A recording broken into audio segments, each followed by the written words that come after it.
Peoples party کی کوشش ہے کہ اپنی شکست کو دھاندلی کے بیانیے سے چھپایا جائے۔ آج بھی پیپلز پارٹی دھاندلی کا شور مچا رہی ہے۔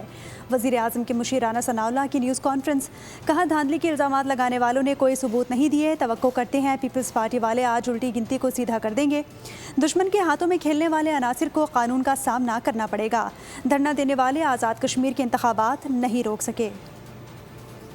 جو ہے وہ آج ہار کو، اپنی شکست کو جو ہے وہ دھاندلی کے ذریعے کور کرنے کی جو ہے وہ کوشش آج بھی جاری کی ہوئی ہے، لیکن آج کچھ ہلکی آنچ پہ ہے، پہلے جیسا جو ہے نا وہ جوش و جذبہ نہیں ہے۔